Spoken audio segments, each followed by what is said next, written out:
Very good.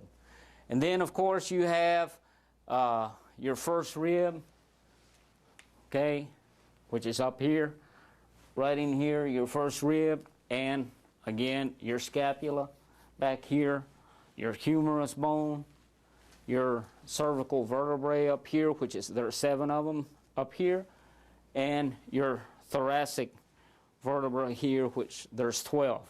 Okay? Very, very good. And then, of course, you have your right clavicle, and again, all these processes that are found in the clavicle, for those of you that are in advanced classes, it's there so you can refer to it.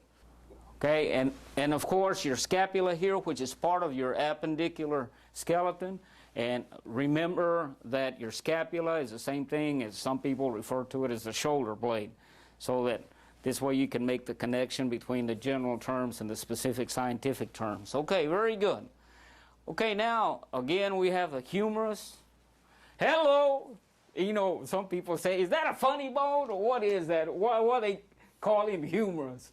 Well, he's not funny, even though some of us think that that it is funny. You know, when you hit yourself on the edge, you think, oh, I hit my funny bone. Hello, that's not your funny bone, that's your nerve that's hidden up against the edge of the humerus bone, and that's why it hurts the way it does. But the good part, that what I want you to see is, see this coloration here in terms of the color?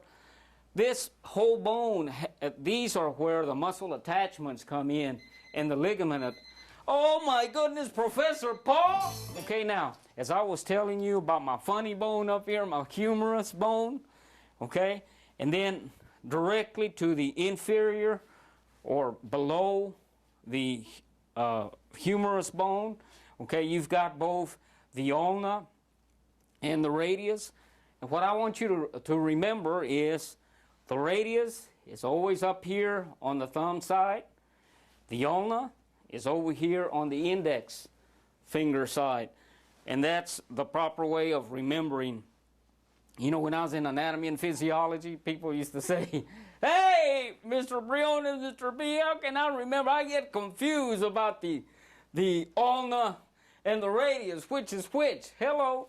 And so the way that you can tell which is by, in terms of the position, you know, your index finger and your thumb.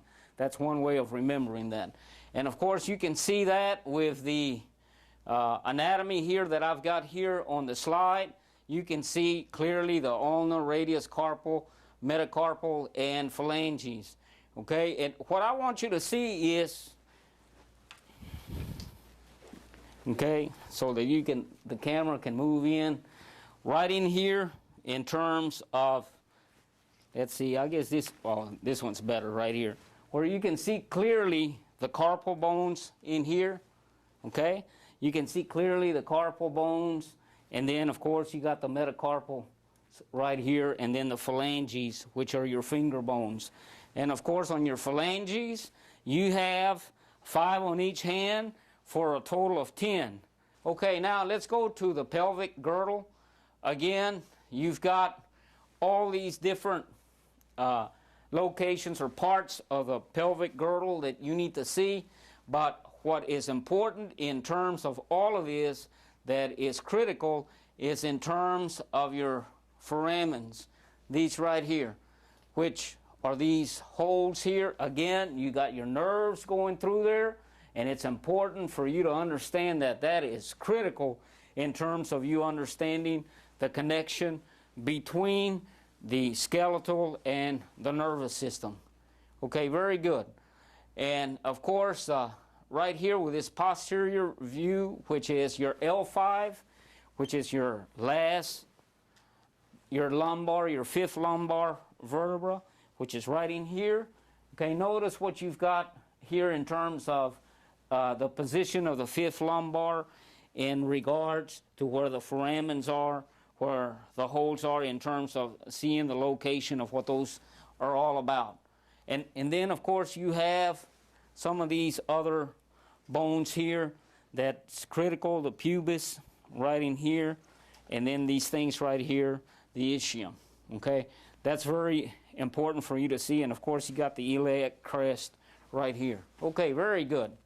Very, very good. And you can see here on the slide clearly the iliac crest and the foramens here. Very, very good. Okay? And then, of course, you got the left coxa, or the medial view of that, and you can see the coxal bone, which is what we call, you know, when we're referring to my hip, hello, my hip bone, we're talking about the coxal bone, okay?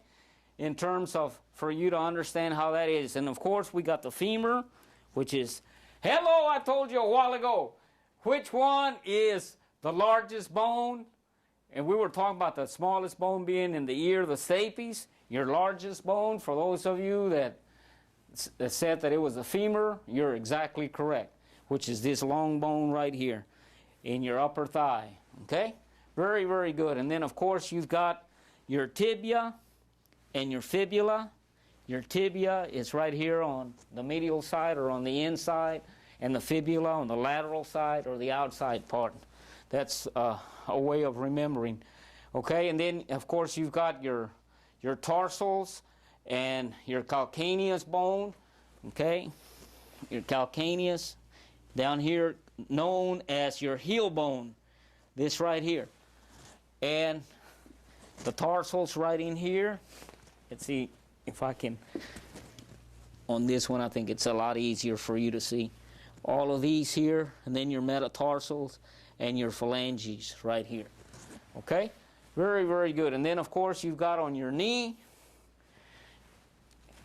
and I've got a cross-section here of the knee where you have your patella, and your patellar bone is right in here. Okay? Very, very good. Okay, so this kind of like basically ties in all of the parts relating to the skeletal system, and now it's going to be time for the nervous system. Okay, and of course my clock doesn't say it's time to jam yet, so we gotta move on, you know, with the nervous system. And I know you probably like to have a transition from one system to the other, but we're going to go ahead and continue on. Now, what I want all of you to see with my glossary terms is all of these terms that you see that are in yellow or gold. These are the terms that you're responsible for, that, you know, whenever you start to be tested on, these are the terms that you have to identify and to know.